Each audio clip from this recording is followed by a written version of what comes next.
Palavra da Verdade, com Hernandes Dias Lopes. Abra sua Bíblia comigo, por favor. No livro de Apocalipse, capítulo 1.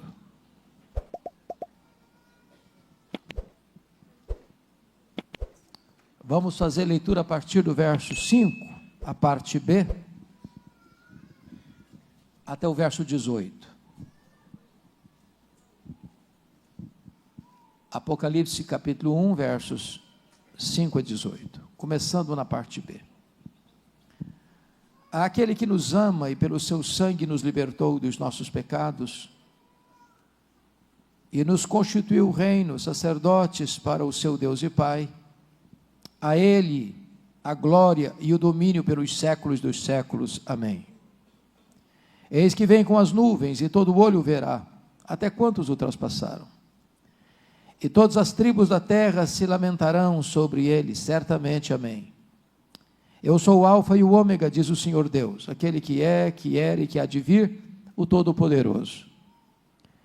Eu, João, irmão vosso e companheiro na tribulação, no reino e na perseverança, em Jesus achei-me na ilha chamada Patmos por causa da palavra de Deus e do testemunho de Jesus. Achei-me em espírito no dia do Senhor e ouvi por detrás de mim grande voz como de trombeta dizendo: o que vês escreve em livro e manda às 7 igrejas, Éfeso, Esmirna, Pérgamo, Tiatira, Sardes, Filadélfia e Laodiceia. Voltei-me para ver quem falava comigo, e voltado vi 7 candeeiros de ouro, e no meio dos candeeiros um semelhante a filho de homem, com vestes talares, e cingido à altura do peito, com a cinta de ouro. A sua cabeça e cabelos eram brancos como alva lã, como neve, os olhos como chama de fogo, os pés semelhante ao bronze polido, como que refinado numa fornalha, a voz como voz de muitas águas. Tinha na mão direita 7 estrelas, e da boca saía-lhe uma afiada espada de 2 gumes. O seu rosto brilhava como o sol na sua força. Quando o vi, caía a seus pés como morto. Porém ele pôs sobre mim a mão direita, dizendo: não temas, eu sou o primeiro e o último, e aquele que vive. Estive morto, mas eis que estou vivo pelos séculos dos séculos, e tenho as chaves da morte e do inferno. Amém. Meus amados, quando o apóstolo João escreveu estas palavras, já no final do 1º século, a igreja primitiva estava vivendo os seus dias mais difíceis, mais sombrios, mais dolorosos. Aliás, o 1º século foi marcado por muito sofrimento, e os cristãos foram presos, açoitados, torturados, queimados vivos, crucificados, jogados às feras. Poderíamos trazer à tona a história dos imperadores que governaram nesse 1º século, e muitos deles maltrataram cruelmente os cristãos. Poderíamos começar com César Augusto, que governou do ano 27 a.C. ao ano 14 depois de Cristo, período em que Jesus nasceu em Belém da Judéia. César Augusto foi sucedido por Tibério César, que governou do ano 14 ao ano 37 da era cristã, o imperador que governava o mundo quando Jesus morreu, ressuscitou e retornou ao céu. Tibério César foi sucedido por um dos homens mais cruéis da história, Calígula, que governou de 37 a 41 da era cristã. Calígula foi sucedido por Cláudio, que governou de 41 a 54, período em que houve uma grande fome no mundo e os judeus foram expulsos de Roma, o que oportunizou o apóstolo Paulo a fazer uma grande coleta nas igrejas gentílicas para remetê-las aos pobres da Judéia. Cláudio foi sucedido por Nero, o mais perverso imperador, o homem que incendiou Roma, o homem que crucificou os crentes, o homem que sentenciou a pena de morte o apóstolo Paulo e o apóstolo Pedro. Nero governou de 54 a 68. Sucedeu Nero, Vespasiano, que que governa de 69 a 79, período em que Jerusalém foi cercada, tomada, destruída e o templo arrasado, e os judeus dispersos pelo mundo na mais longa diáspora de todos os tempos, desde o ano 70 a 14 de maio de 1948. No governo também de Vespasiano, exatamente no mesmo ano que Jerusalém foi tomada, no ano 70, foi inaugurado em Roma o Anfiteatro da Morte, o Coliseu Romano, onde numa festa de inauguração de 100 dias, mais de 10 mil cristãos foram mortos com requinte de crueldade. Vespasiano foi sucedido por Tito Flávio, que governa de 79 a 81, o mesmo homem que destruiu Jerusalém, agora domina o Império Romano. Tito Flávio foi sucedido por Domiciano, que governa de 81 a 96, sendo este o primeiro imperador da história a arrogar para si o título de Senhor e Deus. Foi este imperador que deportou o apóstolo João, então pastor em Éfeso, capital da Ásia Menor, para uma colônia penal, para a ilha vulcânica do Mar Egeu, para a ilha de Patmos. É digno de destaque que, a essas alturas, quando João escreve essas palavras, todos os outros apóstolos já estavam mortos, e mortos pelo viés do martírio. A intenção de Domiciano, certamente, era calar a voz do último apóstolo de Jesus, e jogar uma pá de cal na igreja tão sofrida. Mas é importante destacar, que quando os poderosos deste mundo pensam que eles estão no controle, eles estão errados. Porque quando todas as portas se fecharam para João, na terra, Deus abriu uma porta no céu, e disse: sobe para aqui, e eu te mostrarei não as coisas que talvez aconteçam, eu te mostrarei não as coisas que podem acontecer, eu te mostrarei as coisas que devem acontecer. Quem tem o controle da história é o Senhor Deus Todo-Poderoso. Ali não era o fim. A ilha vulcânica do Mar Egeu era o começo de uma grande revelação de Deus, onde ele mostraria que a vitória é de Cristo e da sua igreja. Era um dia de domingo, era o dia do Senhor, quando João escuta atrás dele uma voz como de trombeta, dizendo: o que vês, escreve em livro e manda às 7 igrejas, Éfeso, Esmirna, Pérgamo, Tiatira, Sardes, Filadélfia e Laodiceia. Quando ele se volta para ver quem falava com ele, ele não vê quem falava com ele a princípio, ele vê as 7 igrejas, e no meio das igrejas, um semelhante a filho de homem. Quem é este que estava no meio das igrejas? Quem é este que está aqui no meio desta igreja nesta noite? Esse é tudo em todos, tudo na história, tudo na eternidade, tudo na terra, tudo no céu, tudo na igreja, tudo no mundo, tudo no Antigo Testamento, tudo no Novo Testamento. Ele é o centro da Escritura. Ele é a semente da mulher, ele é o descendente de Abraão, ele é o cordeiro da Páscoa, ele é a coluna de nuvem, ele é a coluna de fogo, ele é o maná que caiu do céu, ele é a água que brotava da rocha, ele é simbolizado pelo tabernáculo, ele é simbolizado pela arca da aliança, ele é simbolizado pelo templo, ele é simbolizado pelas festas, ele é simbolizado pelos sacrifícios, tudo apontava para ele. Ele é o cordeiro de Deus que tira o pecado do mundo, ele é o verbo que se fez carne, ele é aquele que andou por toda parte fazendo bem e libertando os oprimidos do diabo, ele é o pão da vida, a luz do mundo, a porta das ovelhas, o bom pastor, a ressurreição e a vida, o caminho, a verdade e a vida, a videira verdadeira. Ele é o alfa, ele é o ômega, ele é o princípio, ele é o fim, ele é o Senhor dos senhores, ele é o Rei dos reis. Este é Jesus a quem adoramos nesta noite. Eu quero destacar nesta noite 3 verdades.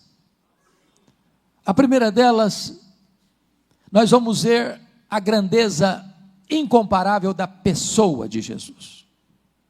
Em segundo lugar, nós vamos ver a grandeza incomparável da obra de Jesus. E em terceiro e último lugar, nós veremos as implicações dessas 2 verdades anteriores quem é Jesus e o que ele fez. Então notem comigo a primeira coisa a destacar está no verso 13. Está escrito: no meio dos candeeiros, um semelhante a filho de homem. Preste atenção que ele está no meio dos candeeiros, que retratam as 7 igrejas. Ele está ao mesmo tempo em Éfeso, ao mesmo tempo em Esmirna, ao mesmo tempo em Pérgamo, ao mesmo tempo em Tiatira, ao mesmo tempo em Sardes, ao mesmo tempo em Filadélfia, ao mesmo tempo em Laodiceia, ao mesmo tempo na igreja presbiteriana Filadélfia de Sorocaba. Ele está aqui nesta noite. Ele é onipresente. Preciso concordar com o primeiro-ministro da Holanda, Abraham Kuyper, quando disse que neste universo de mais de 93 bilhões de anos-luz de diâmetro, não há um centímetro sequer onde Jesus não possa ser: eu estou aqui, eu criei isso aqui, eu sou dono disso aqui. Ele está aqui nesta noite. Ele é onipresente. A segunda verdade está aí no versículo 14. A sua cabeça e cabelos eram brancos como a alva lã, como neve. O que isso significa? Significa que ele é eterno. Ele preexiste ao tempo, ele preexiste ao princípio, ele preexiste à criação, ele está fora do tempo, ele está além do tempo, ele está dentro do tempo, ele é transcendente, ele é imanente, ele é imanente. Ele não foi criado porque é o Criador, ele não passou a existir porque é o Pai da eternidade. Na verdade, a Bíblia diz: de eternidade a eternidade, tu és Deus. Ele é eterno. Ele não fica obsoleto, arcaico, ultrapassado. Ele é imutavelmente o mesmo, eternamente o mesmo. Terceiro, o verso 14 ainda diz: os olhos como chama de fogo. E o que significa isso, os olhos como chama de fogo? Significa que ele é onisciente, ele tudo vê, tudo conhece, a todo sonda. Não há nada que escape ao seu conhecimento. Ele conhece o revelado e conhece o oculto, ele conhece o conhecido e o incognoscível. Ele conhece o que os homens sabem e o que os homens ainda não sabem. Ele detém todo o saber. Nele reside todo o tesouro da sabedoria.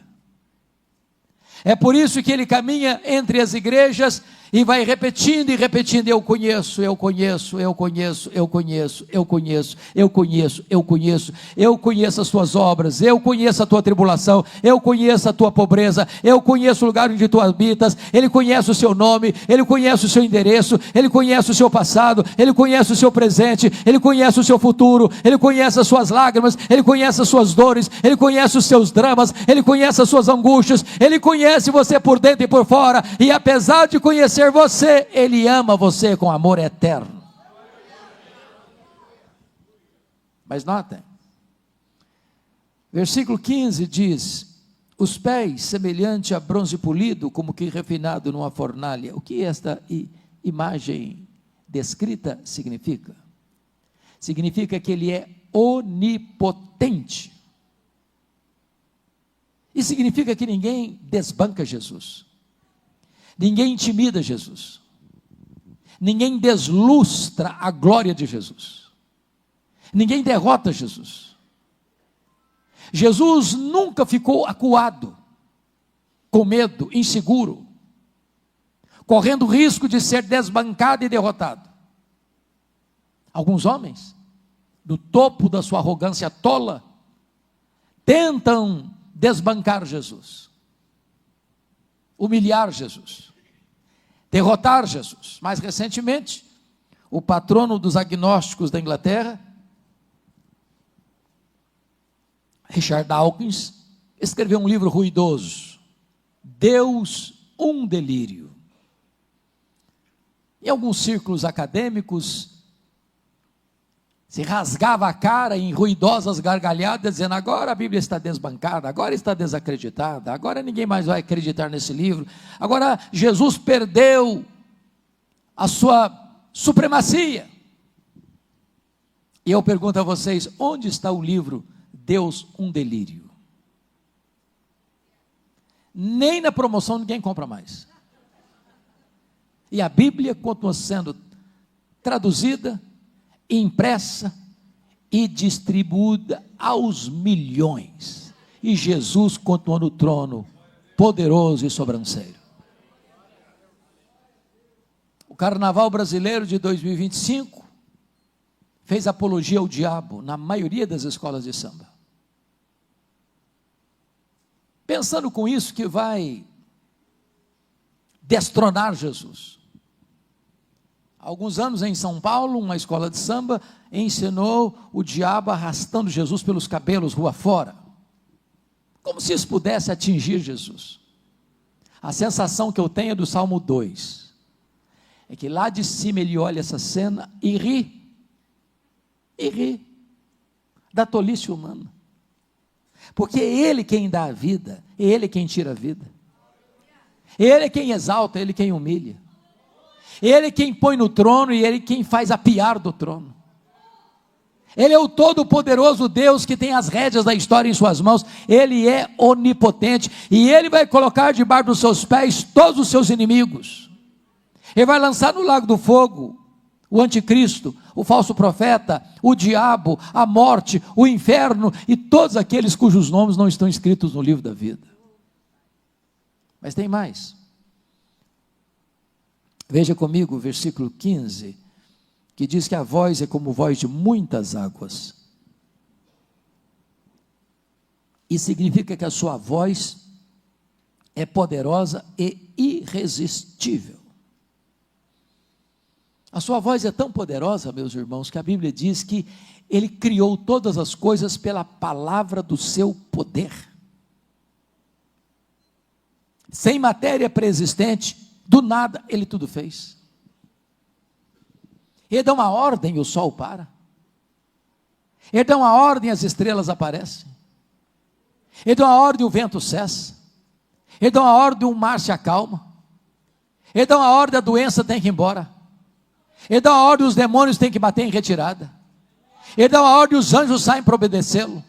A sua voz é poderosa e essa voz está ecoando aqui nesta noite, a voz do Evangelho, a voz da sua palavra.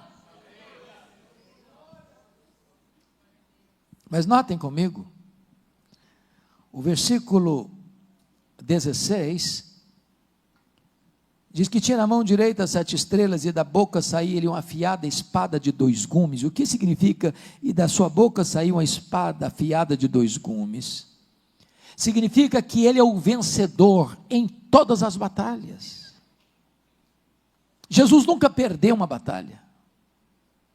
E quando nós remetemos ao futuro e tratamos daquela batalha final chamada de Armagedon, alguns pensam que é uma região geográfica da Galileia, que você avista do Monte do Precipício em Nazaré, e nações poderosas se reunindo ali, com armas pesadas, com tanques de guerra, com armas de destruição.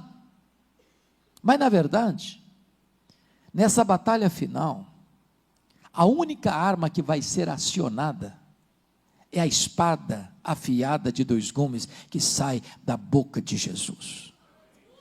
Ele vai matar o anticristo com o sopro da sua boca, com a manifestação da sua vinda. Ele não precisa do braço da carne para dar-lhe vitória. Ele é o vencedor em todas as batalhas. Ele é irresistível. Ele é poderoso. Mas ainda notem comigo no versículo 16, que o seu rosto brilhava como o sol na sua força. Ele é glorioso. E o Cristo que João está vendo aqui em Patmos não é o Cristo que ele viu no Getsêmani, suando sangue, chorando, prostrado com o rosto em terra. O Cristo que ele está vendo aqui não é mais aquele Cristo esbordoado e cuspido do sinédrio judaico. O Cristo que João está vendo aqui não é mais aquele Cristo vilipendiado e espancado do pretório romano. Não é mais aquele Cristo que caminha em zangue pelas ruas de Jerusalém, sobre os apulpos e vaias de uma multidão ensandecida. O Cristo que João está vendo aqui não é aquele Cristo suspenso entre a terra e os céus, pregado naquele leito maldito. Não, o Cristo que João está vendo aqui é o Cristo vitorioso, é o Cristo glorioso. Seus cabelos são brancos como a neve, os seus olhos são como chamas de fogo, os seus pés como de bronze polido, a sua voz é de como muitas águas, e ele segura a igreja em suas mãos, e o seu rosto brilha como o sol na sua força. Ele é o Cristo glorioso. Mas notem, versículo 17, está escrito que quando João o vê, cai a seus pés como morto, e João era o mais próximo discípulo de Jesus, mas diante do Cristo da glória, ele é impactado, como Jó foi impactado, como Isaías foi impactado, como Paulo foi impactado pela presença gloriosa de Jesus.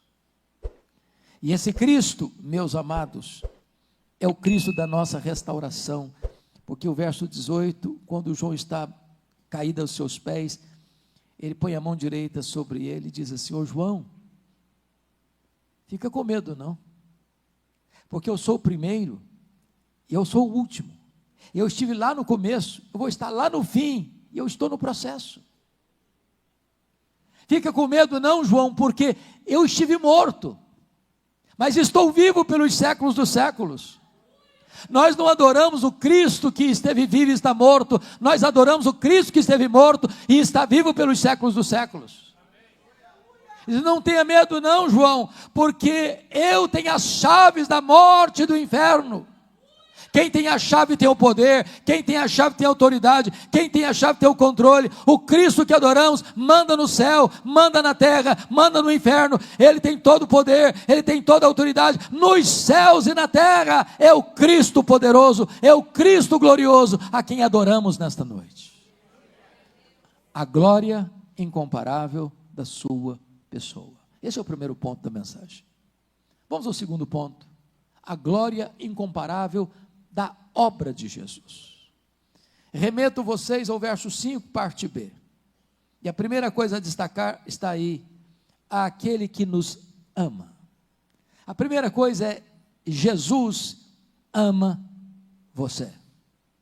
Não, essa não é uma frase comum, não vou repetir. Jesus ama você. Eu não conheço remédio mais eficaz para curar autoestima achatada e complexo de inferioridade do que esta é verdade. Jesus ama você. Os puritanos da Inglaterra diziam: achas pouco seres amado por Deus? Agora preste atenção.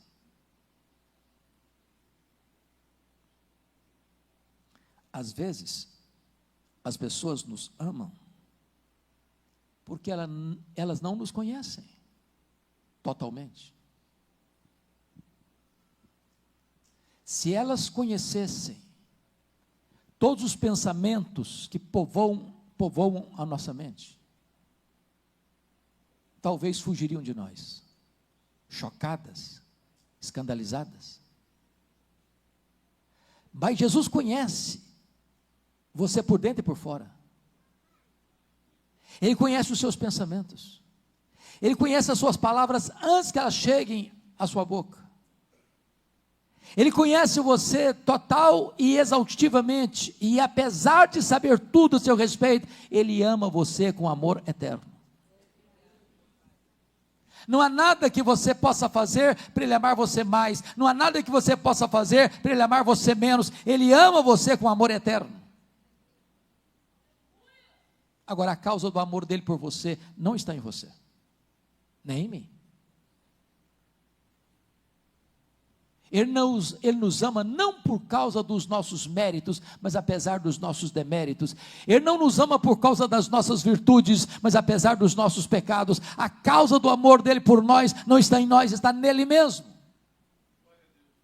O amor dele, diz a Bíblia, é abundante porque é derramado pelo Espírito Santo. O amor dele é imerecido porque nos amou quando éramos fracos, ímpios, pecadores e inimigos. O amor dele por nós é provado porque Deus prova o seu próprio amor para conosco pelo fato de ter Cristo morrido por nós, sendo nós ainda pecadores. Então nunca duvide que Jesus ama você, porque ele não escreveu em letras de fogo nas nuvens, eu te amo. Ele esculpiu na cruz do Calvário, eu te amo. A segunda verdade, ou a segunda obra que precisa ser destacada, está no verso 5 ainda, que diz assim: e pelo seu sangue nos libertou dos nossos pecados. Então, a primeira verdade é que ele ama você. A segunda verdade é que ele morreu por você. Ele deu a sua vida por você. Ele não morreu porque foi uma vítima indefesa do sistema do Império Romano. Ele não foi para aquela cruz porque sucumbiu à trama do sinédrio judaico. Ele não foi para aquela cruz porque Judas o traiu por ganância ou porque Pilatos o sentenciou por covardia.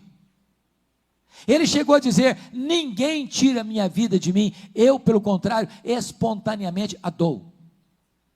Ele não foi para aquela cruz esperneando, ele caminhou para a cruz como um rei caminha para a sua coroação. Ele morreu propositadamente pelos nossos pecados, para nos libertar do pecado. Implica, portanto, que pecado escraviza. A Bíblia diz que quem pratica o pecado é escravo do pecado. E essas algemas não podem ser quebradas por nenhum rito sagrado, por nenhuma religião. Você não consegue libertar a você mesmo dos seus pecados. O profeta Jeremias disse que assim como um etíope não pode mudar a cor da sua pele, assim como um leopardo não pode apagar as manchas da sua pele, assim também nós não podemos mudar a nós mesmos. Agora preste atenção. O sangue de Jesus nos purifica de todo pecado. Não tem nenhum divã de um psicanalista, por mais perito que ele seja, não tem nenhuma experiência mística que você possa experimentar, nenhum ritual sagrado, nenhum remédio na farmácia, que possa atenuar a dor da culpa, do chicote da culpa que assola a sua consciência. Mas o sangue de Jesus liberta você, a morte de Cristo restaura você, perdoa você, traz para você perdão, restauração e vida nova. Pelo seu sangue Ele nos libertou dos nossos pecados, pela sua morte Ele nos libertou dos nossos pecados. Louvado seja Deus. A terceira obra que ele realizou por nós está no versículo 6. Confira comigo. E nos constituiu reino, sacerdotes para o seu Deus e Pai. Primeiro, ele amou você. Segundo, ele morreu por você. Terceiro, ele exaltou você. Entendamos isso, porque lá no Antigo Testamento, um sacerdote não podia ser rei, e um rei não podia ser sacerdote. O rei Uzias, do topo da sua arrogância, depois de 5 décadas no poder, tentou usurpar o ofício sacerdotal e entrou no templo para queimar incenso e ficou leproso. Mas Jesus veio ao mundo e ele exerceu o ofício de profeta, de sacerdote e de rei. E você que crê em Jesus é constituído por ele rei e sacerdote. Corre em suas veias mais do que sangue azul. Você é filho do Rei dos Reis e do Senhor dos Senhores. O véu do templo foi rasgado de alto a baixo, e agora você não precisa de que alguém apresente você, que represente você. Agora você não precisa de um guru espiritual, agora você tem livre acesso à presença de Deus. Você pode entrar na sala do trono a hora que você quiser, no dia que você quiser, onde você estiver, como você estiver, porque a sala do trono está franqueada para você, porque agora você é sacerdote, agora você é rei, você tem um sacerdócio real, conectado com Deus. Agora você está sentado com Cristo, nas regiões celestes, acima de todo o principado e potestade. Quarto lugar, primeiro, Ele amou você. Segundo, Ele morreu por você. Terceiro, Ele exaltou você. Quarto, Ele voltará para você. Olha o verso 7, por favor. Verso 7 comigo, por gentileza, olha aí. Eis que vem com as nuvens, e todo o olho o verá. Irmãos amados, nós já cantamos isso aqui hoje. Nós aguardamos a volta de Jesus. Na ponta dos pés clamamos: Maranata, ora vem, Senhor Jesus. Aqui está, amados, a acrópole da nossa esperança, o pináculo da nossa fé, a consumação da nossa redenção. Jesus voltará. E Ele voltará pessoalmente. Ele não vai mandar um embaixador para representá-lo, não. Ele pessoalmente virá. Ele voltará visivelmente, todo olho verá. Vai ser o evento mais público da história da humanidade. Não haverá montanha tão alta, vale tão escuro, caverna tão escondida, que possa impedir que todo olho o veja vindo na sua glória. Por isso Ele alertou: vigiai, porque não sabeis nem o dia e nem a hora. Vigiai, porque você não vai saber se vai ser de tarde, de noite, ou de manhã ao cantar do galo. E eu posso lhe garantir que Jesus voltará à tarde. Ele voltará à noite. Ele voltará de manhã. Jesus está falando certamente de fusos horários. Porque se Ele voltar de manhã no Brasil, Ele volta de noite no Japão. Se Ele voltar de manhã no Brasil, Ele volta de tarde na Europa. Então Jesus vem de manhã, Jesus vem de tarde, Jesus vem de noite. Eu não sei que dia, eu não sei que hora, mas Ele prometeu que vai voltar, e todo olho verá. Ele voltará audivelmente, porque a Bíblia diz: ouvida a voz do arcanjo e ressoada a trombeta de Deus, Ele descerá dos céus. Se vai ser o evento mais público da história, há de ser também o evento mais sonoro da história. Ele voltará ainda repentinamente, porque vai ser como um relâmpago que risca os céus do oriente ao ocidente, vai ser como abrir e fechar de olhos. Portanto, prepare-se, porque naquele dia não vai ter mais chance de se preparar. Ou você tem azeite na sua lamparina, ou você não entrará na sala das bodas do Cordeiro.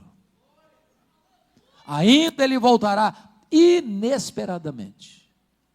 Vai ser como ladrão, que não manda um WhatsApp dizendo para você: prepara um pão de queijo, porque eu estou chegando tal dia, tal hora na sua casa. Ele chega inesperadamente.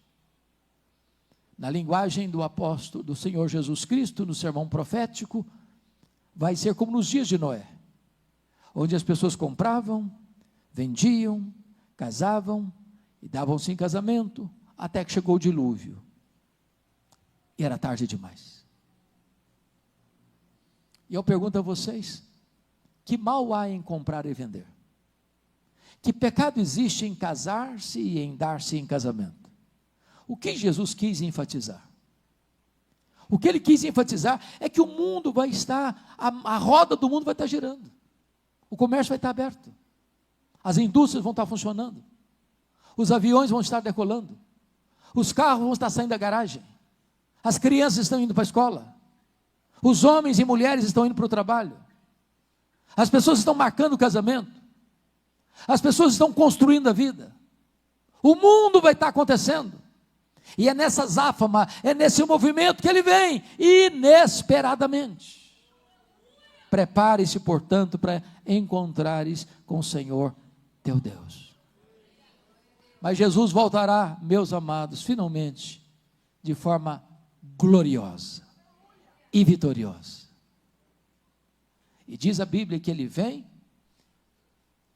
se assenta no trono, julga as nações, coloca todos os seus inimigos debaixo dos seus pés e entra para as bodas do Cordeiro com a sua igreja, enxugando os nossos olhos toda lágrima, fazendo cessar para sempre a dor, o sofrimento, o luto, e nós estaremos com ele, contemplando a face dele, servindo a ele e reinando com ele para sempre e sempre e sempre. Esta é a gloriosa obra de Jesus. O último ponto da nossa mensagem, o terceiro ponto, são as implicações dessas verdades anteriores. Primeira implicação: então você não precisa ter medo da vida, pois ele diz: eis que eu estou vivo pelos séculos dos séculos. Tem muita gente hoje ainda, meus irmãos, com medo da vida, não suporta a vida. Tem muita gente entupindo as veias de drogas porque não aguenta a vida. Tem muitas pessoas se embriagando nas esquinas porque não aguenta o peso da vida. Tem muita gente flertando com a morte, saltando nos braços do suicídio porque não aguentam a vida. Mas no dia que Jesus entra na sua história e entra na sua vida, a vida passa a ter sabor, porque viver é um privilégio. Você pode afirmar: este é o dia que o Senhor fez, alegremos-nos e regozijemos-nos nele. Você precisa amar a vida, sentir o sabor da vida, porque ele veio para trazer vida, e vida em abundância, e ele tem para você a própria vida eterna. Você precisa ter medo da vida. Segundo lugar, segunda implicação: então você não precisa ter medo da morte. Foi ele quem disse: eis que eu estive morto, mas estou vivo pelos séculos dos séculos. Se a morte é o rei dos terrores, Jesus é o rei dos reis. Ele venceu a morte, ele matou a morte, ele arrancou o aguilhão da morte, ele ressurgiu inaugurando a imortalidade, e ele é a ressurreição e a vida, e quem crer nele nunca mais morrerá eternamente. Terceira implicação: então você não precisa ter medo do desconhecido. Me permita explicar esse ponto. Uma pergunta diagnóstica: quem no auditório aqui hoje tem certeza da sua salvação em Cristo Jesus? Levante a mão. Bendito seja Deus. Então você tem certeza do céu, que a sua pátria é o céu, e você tem garantia disso, e graças a Deus que pode ter mesmo. E não obstante isso, você e eu não sabemos o que vai nos acontecer, do ponto de vista humano, daqui a 5 minutos. Pastor Júnior não tem garantia de que no próximo culto público desta igreja, todas as pessoas que estão nesse auditório estarão vivas. Nós não enxergamos no escuro, nós não enxergamos na curva. O que eu quero dizer com isso é que quando João foi levado para aquela ilha, o cenário era muito sombrio, parecia o fim. Ele já estava velho, seus pares já tinham morrido, todos martirizados, os crentes estavam sendo queimados vivos, jogados às feras, crucificados, a terra estava bêbada de sangue dos mártires cristãos. Parecia que seria o ocaso da história da igreja. Mas de repente, ele escuta uma voz dizendo: sobe para aqui. E quando ele, numa visão, sobe para o céu, ele vê alguém sentado no trono. O Todo-Poderoso Deus. Aquele que é santo, santo, santo. e ele vê um livro escrito por dentro e por fora, na mão daquele que está sentado no trono, e uma pergunta é feita: quem é digno de abrir o livro e desatar os selos? E essa pesquisa é feita no céu, na terra e debaixo da terra, e ninguém foi encontrado digno de abrir o livro, nem mesmo olhar para ele, e João chorava muito, até que escuta uma voz de um ancião: eis que o leão da tribo de Judá, a raiz de Davi, venceu para abrir o livro e desatar os selos.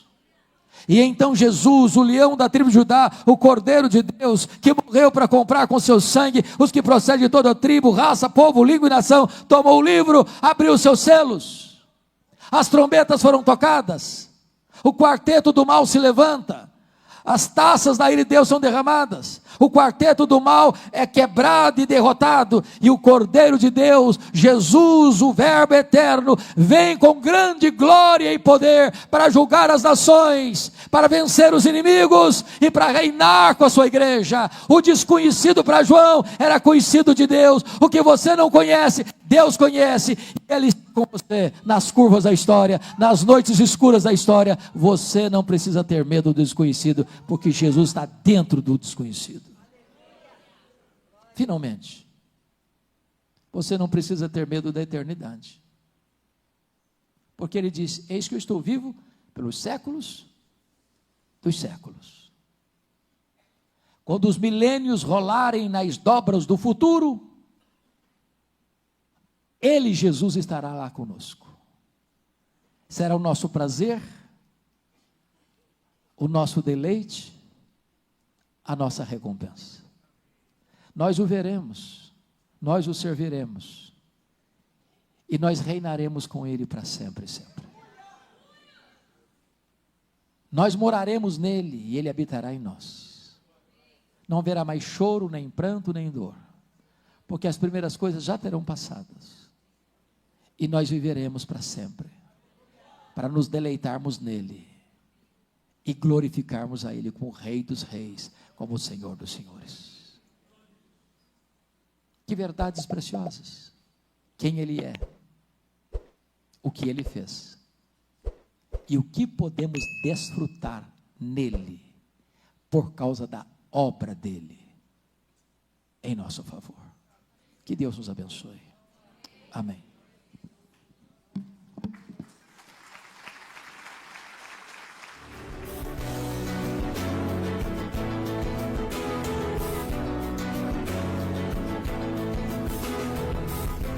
Palavra da Verdade, com Hernandes Dias Lopes.